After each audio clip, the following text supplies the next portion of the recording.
একের পর এক ব্রাউন সুগার তৈরির কারখানার হদিশ। উদ্ধার হচ্ছে ব্রাউন সুগার তৈরির কাঁচামাল সহ মজুত রাখা মাদক। সঙ্গে গ্রেপ্তার হচ্ছে পাচারকারী থেকে প্রস্তুতকারীরা। এখন পর্যন্ত মালদায় হদিশ পাওয়া মাদক কারখানাগুলির অধিকাংশ কালিয়াচক ও বৈষ্ণবনগর থানা এলাকায়। জেলার এই দুই থানায় কিছু নির্দিষ্ট এলাকা থেকেই উদ্ধার হচ্ছে মাদক কারখানাগুলি। এমনকি একটি কারখানার হদিশ মেলার পর তদন্তে নেমে পুলিশ অন্যান্য কারখানার হদিশ পাচ্ছে।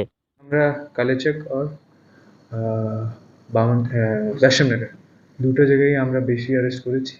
এর মধ্যে কিছু কেস আছে যেখানে ক্রুড আসছিল, তো ওটা আমরা বলবো কি ওর ইম্প্যাক্ট বেশি হয়, কেন কি যে যদি আমরা র মেটেরিয়ালকে আটকে দেয় তাহলে যে র মেটেরিয়াল ডাবল হতে পারে, যখন ফিনিশ প্রোডাক্ট আসে ওটা ডাবল হয়ে যায়। তো আমরা যে র মেটেরিয়ালে কিছু অ্যারেস্ট করেছি, কিছু যখন প্রিপারেশন হচ্ছিল তখন অ্যারেস্ট করা হয়েছে, আর কিছু এখান থেকে যখন সাপ্লাই করা হচ্ছে কোনো আর জায়গায় কোনো আর কাস্টমারকে, তখন আমরা অ্যারেস্ট করেছি। পুজোর আগে কি বেশি করে পাচার হচ্ছে? আমরা সেরকম আমরা বলবো না, কিন্তু এটা এটা জাস্ট দ্যাট কি আমরা কিছু বড় গ্যাংকে ট্র্যাক করতে পেরেছি, আর কিছু অফিসারের ভালো সোর্স ইনপুট পেয়েছেন আর ভালো এক্সিকিউশন হয়েছে, এর জন্য আমরা পেয়েছি। মাদক তদন্তে নেমে পুলিশ প্রাথমিক পর্যায়ে জানতে পেরেছে কালিয়াচক ও বৈষ্ণবনগরেই রয়েছে মাদক তৈরির দক্ষ কারিগর। দেশের বিভিন্ন প্রান্ত থেকে মাদক তৈরির কাঁচামাল নিয়ে আসা হচ্ছে, তারপর এখানেই দক্ষ কারিগরেরা মাদক প্রস্তুত করছে, তারপর সেগুলি দেশের বিভিন্ন প্রান্তে ছড়িয়ে দিচ্ছে। এমনকি নবাগতদের এখানেই মাদক তৈরির প্রশিক্ষণ দেওয়া হচ্ছে। ব্রাউন সুগার তৈরির পাশাপাশি গোপন ডেরাগুলিতে চলছে প্রশিক্ষণ দেওয়ার কাজ। কালিয়াচক ও বৈষ্ণবনগর থানার কিছু গোপন ডেরায় চলছে এই মাদক তৈরি কারখানাগুলি।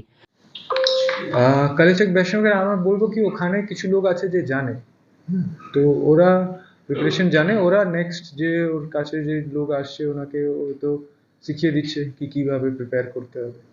তো বাকি আমরা প্রিপারেশন জন্য বেশি ইনফরমেশন বাকি জায়গায় আমরা পাই না, বেসিক্যালি বৈষ্ণবনগর কিছু এরিয়া আর কিছু এরিয়া কালেচক। সেখানকার লোকজনরা কি প্রশিক্ষণ দিচ্ছে আশেপাশের লোকজন? ওখানে কিছু লোক আছে যে ভালো করে জানে কি কেমিক্যাল প্রসেস কি আছে, কিভাবে প্রিপেয়ার করতে হবে, কি রেশিও থাকে, ওটা সব জানে। বাইরে থেকে কি আসছেন এখানে তৈরি করতে বা প্রশিক্ষণ? বাইরে থেকে আমরা ভাবছি কি ওখান থেকে যদি র মেটেরিয়াল যখন আসছে তখন বাইরে থেকে আসছে। গত প্রায় এক মাসে একাধিক মাদক তৈরির কারখানার হদিশ পেয়েছে পুলিশ। সেই ঘটনাগুলির তদন্তে নেমে অন্যান্য কারখানার খোঁজ চালাচ্ছে পুলিশ। মালদহ জেলা পুলিশ সূত্রে জানা গিয়েছে, গত কয়েক মাসে মালদহ জেলায় বিভিন্ন প্রান্ত থেকে প্রায় 15 কেজি ব্রাউন সুগার উদ্ধার হয়েছে। এই ঘটনায় পুলিশ গ্রেপ্তার করেছে 16 জনকে।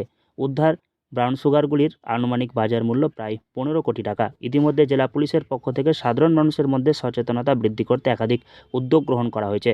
মূলত কালিয়াচক ও বৈষ্ণবনগর থানা এলাকায় মাদক বিরোধী সচেতনতা শিবির করা হচ্ছে। বিভিন্ন গ্রামীণ এলাকা থেকে শুরু করে স্কুলগুলির মধ্যেও সচেতনতা বৃদ্ধি করতে উদ্যোগ নেওয়া হচ্ছে পুলিশের পক্ষ থেকে। মালদহ থেকে হরষিত সিংহ, লোকাল 18 বাংলা।